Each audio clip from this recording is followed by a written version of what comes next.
இப்ப நமக்கு வந்து 100 மார்க்ல 35 மார்க் எடுத்தா நம்ம பாஸ், 25 மார்க் கீழே இருந்தா ஃபெயிலு, 0 மார்க் இருந்தா நம்மள ஃபெயில், அதாவது எந்த முயற்சி பண்ணாம நம்ம அந்த கிளாஸ்ல போட்டுருவாங்க. இப்படி எல்லாம் நமக்கு ஒரு வாழ்க்கை முறை இருக்கு. அந்த வாழ்க்கை முறை தான் கிரகங்களுடைய விளையாட்டு. மேசராசிக்கு குரு வந்து 2ஆம் இடத்துல இருந்து 3ஆம் இடத்துக்கு போயிடுறாரு, 25 மார்க் போயிடும். இப்ப ரிஷபராசிக்கு 11ஆம் இடத்துல ராகு இருக்காரு, அவங்களுக்கு நல்ல பலன் தான் 25%. ஜென்ம குருவா இருக்காரு. அதாவது ஜென்ம குருன்னா என்னன்னு கேட்டீங்கன்னா, தன்னை குழப்புவது, இழப்பது அல்லது தன்னைத்தானே காணாமல் செய்வது. இந்த கன்னி ராசி இனிமேட்டுக்கு நான் வேலையில மாற மாட்டேன்னு சொல்றவங்கள பாட்டில் தூக்குவாங்க. வைகாசி மாசம் வேலையை விட்டு போக போறவங்க கன்னி ராசிக்காரங்கள. துளாராசி வந்து எப்போதுமே எல்லாருமே திட்டுவாங்க. ஏன்னா சித்திரை, சுவாதி, விசாகம் 3மே அடுத்தவங்கள்ட்ட திட்டுவாங்க ரசனம். ஏன்னு கேட்டிங்கன்னா, அவங்களுக்கு தொழிலே பண்ண தெரியாது. அந்த 3 பேரில் தொழில் பண்ணி ஜெயிச்சவங்கள நீங்கள் எங்கேயாவது காட்டுங்க, யாராவது கமாண்டாவது போடுங்க, ஏன்னா நாங்களும் பார்த்துக்கிறோம், எங்களுக்கு ஒரு அனுபவம் கிடைக்கும். கும்பராசிக்கு வந்து இப்போ சனி வெளியில் போயிட்டு ஒன்று போய் இன்னொன்று வந்து டும் டும் டும் டும் அப்படின்னு சொன்ன மாதிரி ஜென்மச்சனி வெளியேறி ஜென்ம ராகு வரப்போறாரு.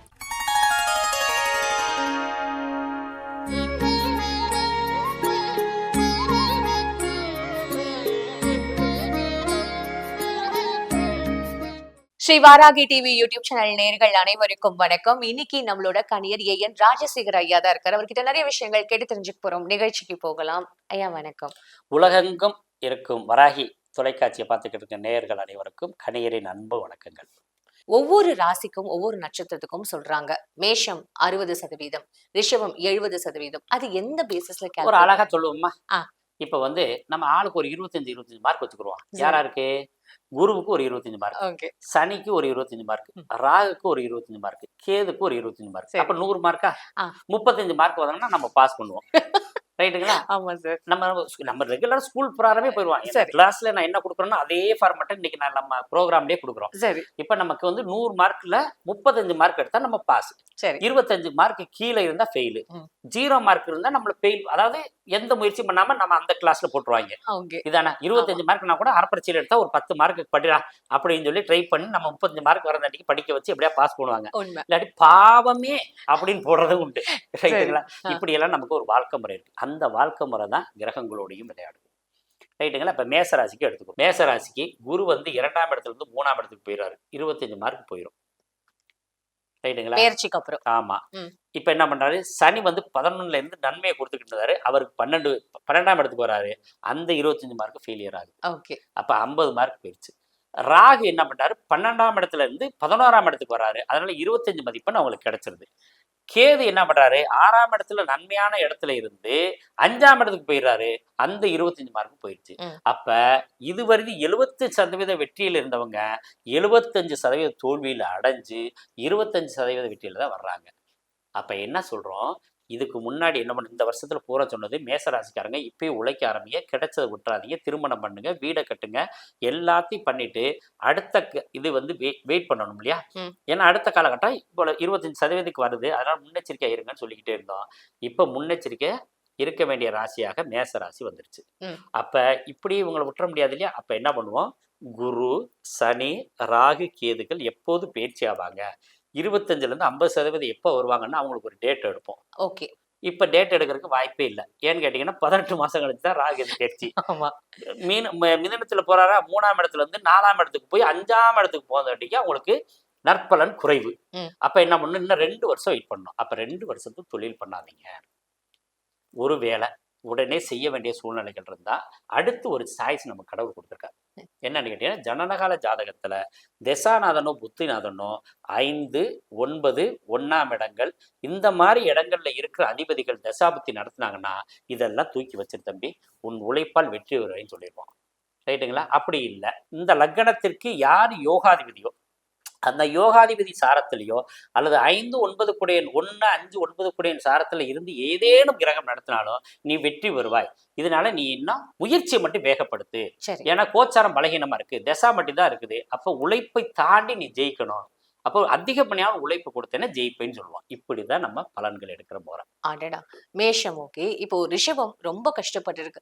நெறைய பேர் வந்து போடுறது என்ன அப்டின்னா, ரிஷபம் இன்னும் உயிர் மட்டும் தான் இருக்கு அப்டின்ற மாரிலாம் சொல்றாங்க. ம். ரிஷபம் மட்டும் இல்லாம இன்னும் ஒரு 2, 3 ராசிகள் துலாம் ராசிலாம் நான் பார்த்தேன். கடகம் ராசிலாம் இன்னும் நாங்க உயிர் மட்டும் தான் வச்சிருக்கோம் அப்டின்ற மாதிரி சொல்றாங்க. அப்ப ரிஷபம் அவங்களுக்கு எப்டி இருக்கு? இப்ப ரிஷப ராசிக்கு 11ஆம் இடத்துல ராகு இருக்காரு. அவங்களுக்கு நல்ல பலன்ல தான் 25%. சனி 10ல இருக்கிறதுனால அதாவது கெடுதலும் கிடையாது, பெரிய நற்பலன் கிடையாது. அதனால நியூட்ரல் பலன். அதனால அவருக்கு ஒரு 10, 15 மார்க் வச்சுக்கலாம். சரி. அப்ப 25, 10, 40 மார்க். ரைட்டுங்களா? ஜென்ம குருவா இருக்காரு. அதாவது ஜென்ம குருன்னா என்னன்னு கேட்டீங்கன்னா, தன்னை குழப்புவது, இழப்பது அல்லது தன்னைத்தானே காணாமல் செய்வது. ரைட்டுங்களா? நம்ம வனவாசம்னு சொல்லுவோம்.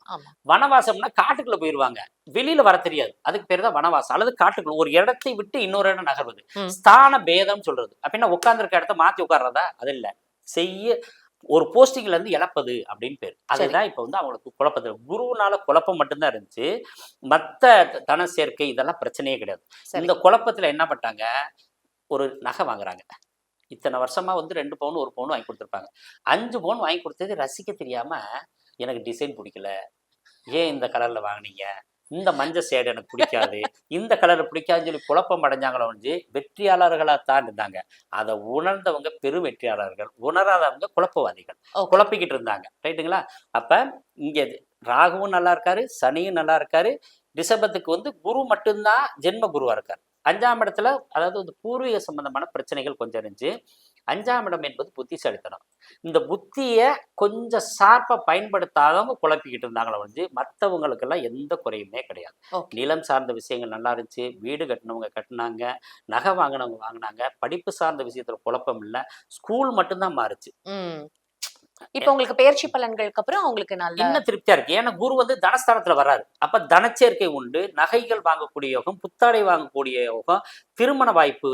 ஏன்னா 2ஆம் இடத்தை தான் திருமணத்துக்கு சொல்லுவோம். 7ஆம் இடத்தை சொல்றோம் இல்லையா? 2ஆம் இடத்துல யார் யார் சுபகிரகங்கள் வர்றாங்களோ, 2ஆம் இடத்து அதிபதி எப்ப தசாபத்தி நடக்குதோ அப்பதான் திருமணத்துக்கு வாய்ப்பு கிடைக்கும். 2, 7, 11 தொடர்பு வரும்போது அமோகமான திருமணம் நடக்கும். அப்ப இந்த இடப்பு ரிஷபராசிக்கு பாத்தீங்கன்னா நல்ல பலன் தான் போயிட்டு இருக்கு. ஏன்னா ராகு பயிற்சியும் நல்லா இருக்கு, சனி பயிற்சியும் நல்லா இருக்குது, குரு பயிற்சி இப்ப நல்ல இந்த வைகாசிக்கு மேல குரு பயிற்சி ரொம்ப பிரமாதம் இருக்கு. 75% தாண்டி ஜெயிக்கக்கூடிய ராசியாக இவங்க ரிஷபராசி. இப்போ சார் இப்போ வந்து இப்போ 2 ராசி பத்தி நீ டீடைலா பேசுறோம். மத்த 12 ராசி பேசுறதுக்கு நமக்கு டைம் இல்லாததுனால இப்போ சிம்பிளா ஒரே வேர்ட்ல இது டாப், இது வந்து கொஞ்சம் கஷ்டம் அப்படின்ற ஒரு வார்த்தையிலே சொல்லலாம். மிதுன ராசிக்கு குழப்பங்களை தந்தாலும் மற்ற விஷயங்களில் வெற்றியை தரும். ஏன்னா ஜென்ம குரு குழப்பத்தை தரும். தொழில் விஷயத்துல, திருமண விஷயத்துல, அதே மாதிரி தொழில் சொல்றது பாதி பேர் தொழில் பண்ண மாட்டாங்க, வேலைக்கு போவாங்க. வேலைதான் அது. வேலையில பிரச்சனை இல்ல. வேலைக்கு போற ஆஸ் யூசுவல். ஏன்னு கேட்டீங்கன்னா அதுல 2 வேலை இருக்கு. சர்வீஸ்னு ஒண்ணு இருக்குது, நம்ம வேலை பார்க்கறதுனால வரக்கூடிய வருமானம்னு ஒண்ணு இருக்கு. Okay. Police service, military service, catering service, இப்படி சர்வீஸ் பண்றவங்களுக்கு ஒரு கேட்டகரி. சரி. இன்னொரு கேட்டகரி வந்து நமக்காக வேலைக்கு போறது, ஐடி வேலையெல்லாம் போறது, நமக்காக சம்பாதிக்கிறது. எனக்கு இது யாருக்குமே எந்த தொந்தரவும் கிடையாது. இடமாற்றம் பெருசா இது இல்ல. ஆமா, மிதுனத்துல மட்டும் ஒரு சின்ன இதுதான். அதாவது இந்த இடத்துல இருக்கலாமா இல்ல இடத்த மாத்தலாமான்னு ஒரு குழப்பம் மட்டும் இருக்கும். வேற ஒன்றும் பிரச்சனைகள் அவங்களுக்கு இல்ல. கடகராசியை பொறுத்த அளவுக்கு கஷ்டங்கள் குறையக்கூடிய ஆண்டாக இந்த வருடம் இருக்குது. சிம்ம ராசிக்கு அமோகமான ஆண்டாக இருக்கு. ஆனா தந்தை வழி சொத்துக்கள்ல பிரச்சனையும், கணவன் மனைவி பிரச்சனையும் மட்டும் சரி பண்ணிக்கிறோம். மத்த எந்த விஷயத்திலும் குறைகள் இல்லை. கன்னி ராசிக்கு புதுசா கல்யாணம் ட்ரை பண்ணிக்கிட்டு இருக்காங்கல்ல, அவங்களுக்கு திருமணம் நிற்கும். ஆமா. அதே மாதிரி இத்தனை வருஷத்துல எனக்கு திருமணமே ஆக, நீ என்னத்த திருமணமாக பதிஞ்சுனா டக்குன்னு ஒருத்தர் பொண்ணு கொடுக்குறோம்னு வருவாங்க, திருமணம் நடக்கும். ஏன்னு கேட்டீங்கன்னா அந்த திடீர் அதிர்ஷ்டத்தை சொல்லக்கூடிய இடம், திடீர் நடக்கக்கூடிய சம்பவங்களை சொல்லக்கூடியது சனிதான். 7ஆம் இடம்ன்ற கலஸ்தரஸ்தானம் அங்க வந்திருக்கிறதுனால திருமணத்துக்கு ஏற்க பிக்ஸ் பண்ணது நிற்கும், நடக்காதுன்னு நினைச்சது நடக்கும். வேலை எனக்கு வேலையில ஒன்றும் தொந்தரவு இல்லை. அவங்களுக்கு ரொம்ப விசேஷம் தான். ஒரே ஒரு விஷயம்தான், இந்த கன்னி ராசி இனிமேட்டுக்கு நான் வேலையில மாற மாட்டேன்னு சொல்றவங்கள பாட்டில் தூக்குவாங்க. வைகாசி மாசம் வேலையை விட்டு போக போறவங்க கன்னி ராசிக்காரங்க தான். நீங்க கன்னி ராசி ஏதேனும் ஒரு காலகட்டத்துல இந்த 11 மாசத்துல 6 மாசத்துக்குள்ள, வைகாசிக்கு மேல 6 மாசத்துக்குள்ள இருக்கும் வேலையை விட்டே ஆவாங்க அல்லது வேலையை விட்டு தூக்குவாங்க. ஓகே. தூக்கி அப்புறம் வேற வேலை கிடைச்சு வேற வேலைக்கு அவங்க ட்ரை பண்ணணும். ஏன்னு கேட்டா 10ல குரு வந்தா பதவி பறிபோகும். அதுக்கப்புறம் உங்களுக்கு வேற வேலை ஆமா கிடைச்சிடும்ல. புத்தாண்டு ஏன்னா அதை அன்னைக்கு இதை சொல்லிடுங்க. போடுறீங்கன்னு அப்புறம் உங்களுக்கு வச்சுக்கீங்களேன், ரொம்ப புத்தாண்டு அன்னைக்கு மட்டும் போட்டுறாதீங்க. இல்ல இல்ல இல்ல இல்ல இத கேட்கும்போது என்னது வேலை போயிடுவோம்னு யாரும் மனசு வருத்தப்படாது. ஏன்னா நீங்க தான் சொன்னீங்கல்ல. சோ கண்டிப்பா அதுக்காக அதையும் தான் என்ன சொல்லிடுங்க. பண்றோம், இந்த மாதிரி விஷயங்கள் எல்லாம் சொல்லி ஸ்ட்ராங் பண்ணிடுறது. ம். குழந்தை பாக்கியம் கிடைக்காது, திருமணமே ஆகாத நிலை இருக்கு, ஏன்னா தந்தையை இழக்கிறது, தாயை இழக்கிறது, இப்படி நிறைய விஷயங்கள் இருக்கு. ஓகே. எதை எதை சொல்லக்கூடாது நடக்கும்போது தெரிஞ்சுக்கிறட்டும். ஓகே. இப்ப நீங்க நம்ம ஒண்ணும் இல்ல, நீங்க உங்க ஜாதகம் நோட் இருக்கு இல்லைங்களா, ஏன் நோட்ல வச்சு ஜாதகம் பாக்குறது தெரியுமா? நாங்க என்ன நடக்க போகுதுன்னு அந்த நோட்ல ஒரு குறிப்பு எழுதுவோம். எப்படின்னா என்ன டேட்ல இருந்து என்ன டேட்டுக்குள்ள சில பிரச்சனைகள் இருக்கு, அதை ரவுண்ட் பண்ணி வச்சிருப்போம். நீங்க கம்ப்யூட்டர் நோட்டே கொடுத்தீங்கன்னா அந்த டேட்டுகளை பாத்தீங்கன்னா நீங்க நீங்க உங்க இதுலயே போய் பாருங்க. இப்பயே போய் ரவுண்ட் பார்க்கணும் போல. பண்ணிருப்பாங்க, எல்லா ஜோசியர்களும் ரவுண்ட் பண்ணிருப்பாங்க, ஆனா சொல்ல மாட்டாங்க. இப்ப கன்னி ராசிக்கு நம்ம என்ன சொல்றோம்னா, உங்களுக்கு வேலை கிடைச்சிடும். முயற்சி பண்ணுங்க. இது வேலை பொறுத்தவரைக்கும் இழப்பீடாகும், வேலை இழப்பா கவலைப்படாதீங்க. கவலைப்படாதீங்க. ஏன்னு கேட்டீங்கன்னா இதை விட அருமையான இடத்துல கொண்டு போய் உட்காரப்படாது. ஓகே. ஒரு மனிதனுக்கு எப்ப வெற்றி கிடைக்கும் தெரியுங்களா? 11ஆம் இடத்துல குரு வரும்போது தான். அவன் பதவியை யாருனாலும் எடுக்க முடியாது. அதனாலதான் இருக்கிற வேலையை ஏன் விடுவேன்னு சொல்லிக்கிட்டே இருக்கிறேன்னா, இது இவனுக்கு ஆகாத வேலை, விட்டுரு, கவலைப்படாத. 11ஆம் இடத்துல உனக்கு ராஜயோக பதவி கிடைக்க போகுது அப்படின்னா கிரீடம் வைக்கிற மாதிரி பதவி. அடேடா. ராவணனை ஏன் ராமனால வீழ்த்த முடியலன்னா 11ல அவருக்கு குரு இருந்தார். அதாவது குரு இருக்கும்போது ராவணனை ஏன் வீழ்த்த முடியல ராமனால? மாறும்போதுதான் வந்து 12ஆம் இடத்துல வரும்போது ராவணன் முடி வீழ்ந்தது. அப்ப இந்த பெயர்ச்சி நடக்கும்போது அவங்களுக்கு வந்து ஒரு நல்ல ஒரு இது அவ்வளவுதான். கிடைச்சிடும். அப்ப என்ன 10ல பதவி இழப்பாங்க, பதவி 11ல கிடைக்கும். அதை அதிகார பிரயோகம் பண்ணாங்கன்னா 12ல முடி வீழும். நிறைய ஹெச்ஆர் பண்ற வேலைகள்லாம் 12ல முடி விழுகும். சரி, இப்ப கன்னி ராசிக்கு அப்புறம் ஓகே. அடுத்து துளாராசி. துலா. துளாராசிக்கு இப்ப பிரச்சனை ஓடிக்கிட்டு இருக்கு. அம்மானாலேயோ அப்பானாலேயோ அவமானப்பட்டிருப்பார். இந்த அவமானம் வெற்றியாக மாறி பெரிய வெற்றி அடைய போற ராசியா துளாராசி இருக்கு. பெயர்ச்சிக்கு அப்புறம் இது ஆமா, எல்லாமே. இது பாருங்க, துளாராசி வந்து எப்போதுமே எல்லாருமே திட்டுவாங்க. ஏன்னா சித்திரை, சுவாதி, விசாகம் 3மே அடுத்தவங்க திட்டுவாங்கிற நஷ்டம். ஏன்னு கேட்டீங்கன்னா அவங்களுக்கு தொழிலே பண்ண தெரியாது. அந்த 3 பேர்ல தொழில் பண்ணி ஜெயிச்சவங்களை நீங்க எங்கேயாவது காட்டுங்க, யாராவது கமாண்டாவது போடுங்க, ஏன்னா நாங்களும் பார்த்துக்கிறோம், எங்களுக்கு ஒரு அனுபவம் கிடைக்கும். டேட் ஆஃப் பர்த் டைம்லாம் கொடுங்க, ரைட்டுங்களா? ஜெயிக்கவே முடியாது. வேலைக்கு போறது தான் உத்தமம். அதனால வேலையிலையும் பிரச்சனை நடந்துச்சு, இனி அந்த பிரச்சனை இல்லை, ஸ்ட்ராங்காக உட்காருவாங்க, சூப்பர், நல்லா வருவாங்க. ஓகே. அடுத்து விருச்சிக ராசி. இப்ப 7ல குரு இருக்காரு, கொஞ்சம் கவனம் வேணும். ஏன்னா ஜெயிச்சுக்கிட்டு இருக்கும் போதுதான் கவனம் வேணும், தோக்கும் போது கவனிக்க வேண்டாம். தோத்தாச்சு அப்புறம் என்ன கவனம்? ஜெயிக்கும் போது கவனமா இருந்துக்கலாம். இப்ப ஜெயிச்சுக்கிட்டு இருக்கீங்க, அதனால கவனமா இருங்க. அட்டமத்துல குரு வரப்போகுது. அட்டமத்துல குரு வந்தா அகப்பட்டவனுக்கு அட்டமத்துல குருன்னு சொல்லுவாங்க. அதனால கொஞ்சம் கவனம் தேவை. இருந்தாலும் 4ஆம் இடத்துல இருந்த சனி 5ஆம் இடத்துக்கு பயிற்சியானால நிறைய பிரச்சனைகள் வந்து தப்பிச்சுக்குவாங்க. விருச்சிக ராசி பாருங்க, நீங்க இப்ப நிறைய ஜோதிடம் பொய்யா உண்மைன்னு கேக்குறீங்களா? விருச்சிக ராசி யாராவது வீடு வாங்கினாங்க இல்லையா, பாருங்க, வீடு வாங்கினதுக்கு பின்னாடி அம்மாவுக்கு உடம்பு முடியாம போயிருக்கும். வாகனம் வாங்கியிருப்பாங்க, வாகனம் வாங்கினதுக்கு பின்னாடி ஜாதகனுக்கு உடம்பு முடியாம போயிருக்கு, இல்லாட்டி அம்மாவுக்கு உடம்பு முடியாம இருக்கு, இல்லாட்டி பணத்தை இழந்திருக்காங்க. ஏன் நாங்க நேற்று அர்த்தாசமச்சனி, அர்த்தாசமச்சனி அம்மாவுக்கு, அஷ்டமச்சனி அப்பாவுக்கு, விரயச்சனி தொழிலுக்கு, ஜென்மச்சனி ஜாதகனுக்கு, பாதச்சனி குடும்பத்துக்கு. இதுல முதல் ரவுண்டு அவனுக்கு, அவங்க அப்பா அம்மாவுக்கு, 2வது ரவுண்டு அவனுக்கு, 3வது ரவுண்டு முடியல வாழ்க்கைக்கு. எவ்வளவுதான் பாக்குறது நாங்க அப்படின்ற மாதிரி இருக்கு. அடுத்ததா தனுசு ராசி. 6ஆம் இடத்துல குரு இருந்தான்னு சொன்னேன், அவங்களுக்கு தான் காலில் அடிபட்டது, இதுல எல்லாம் இருந்துச்சு. ஆனா 7ஆம் இடத்துல இருக்கும்போது வேகமாக திருமணம் நடக்கக்கூடியது. இந்த 6 மாசத்துக்குள்ள நீங்க பாருங்க, பா தா பி 6 இதாங்க, இந்த நிறைய பேருக்கு கல்யாணம் நடக்கும் பாருங்க. நீ பாருங்க, தனுசு ராசிக்கு அதிகப்படியான கல்யாணம் நடக்கும். அதனால நீங்க இப்ப பொண்ணெல்லாம் தேட வேணாம், மண்டபத்தை புக் பண்ணிக்கிங்க, பொண்ணு வந்து சேரும். தைரியமா சொல்றேன். என்ன தனுசு ராசி நேயர்களே, ரெடி ஆயிட்டீங்களா? சார் சொல்றதை ஏன்னா நீங்க இந்த வருஷம் வெற்றிக்குரிய இடத்துல இருந்து சதுர்த்தி கேந்திரத்துல போறாரு. அதனால படிப்பு விஷயங்கள், தாய்க்கு கவனமா இருக்கணும். வண்டி வாங்குறத நிப்பாட்டிட்டாங்கன்னா போதும். பெரியவங்க எல்லாம் தனுசு ராசிக்காரங்க வீடு கட்டாதீங்க, இடம் வாங்கிக்கலாம், அல்லது மனைவி பேர்ல இடம் வாங்கி வீடு கட்டிக்கிங்க, உங்க பேர்ல கட்டாதீங்க. காரணத்தோட சொல்லிடுறேன். என்னன்னு கேட்டீங்கன்னா, இப்ப தனுசு ராசிக்கு 4ஆம் இடம் அம்மாவை சொல்ற இடம், 10ஆவது இடம் வந்து மாமியாரை சொல்ற இடம், ரைட்டுங்களா? இந்த 4ஆம் இடம் அம்மாவுக்கோ 10ஆம் இடம் மாமியாருக்கோ பாதிப்பு வரும். கல்யாணம் ஆனவங்களா இருந்தா, கல்யாணம் ஆகாதவங்களா இருந்தா 10ஆம் இடம் தொழிலை விட்டு வெளியேற மாதிரி இருக்கும், புதுசா ஏதாவது செய்யும் போது. அதனால இருக்கிறத இப்பயே நீங்க வண்டி வாகனம் வாங்கிக்கிங்க, வீடு கட்டிக்கிங்க, பயிற்சியானதுக்கு முன்னாடி அமைதி ஆயிக்கிங்க. ஆனா திருமணம் உறுதியாக நடக்கும். அடுத்தது மகரம். மகர ராசிக்கு வந்து இப்ப வந்து கொஞ்ச நாள் அமைதியா இருக்கு, 6 மாசம் அமைதியா இருக்கணும். இதுல திருமணத்துக்காக வெயிட் பண்றவங்க 6 மாசம் கழிச்சு தான் திருமணம் இருக்கணும். 6 மாசம் கழிச்சு உறுதியாக திருமணம். 18 மாசத்துக்குள்ள மகர ராசி இருக்கு ஷெட்யூல் பரம் கல்யாணம் ஆகும். எப்படின்னு கேளுங்க, 90, 91, 92, அதே மாதிரி 93, 94, 95, 96, 97 அருதி இந்த கேட்டகரி சொன்னவங்களுக்கு பிறகு நிறைய பேருக்கு திருமணத்துல பிரச்சனை. அதில் லக்னம் வந்து கடக லக்னம், சிம்ம லக்னம், இவங்களுக்கெல்லாம் பிரச்சனை இருந்துச்சு. கன்னி லக்னத்துலேயும் பிரச்சனை இருந்துச்சு. இவங்களுக்கெல்லாம் இப்போ வந்து இந்த 6 அதாவது வைகாசியிலேருந்து 6 மாதம், அதுக்கு பின்னாடி அதிசாரமா கடகராசிக்கு வந்துடுறாரு. அப்போ சமசப்தமமாக குரு வராரு.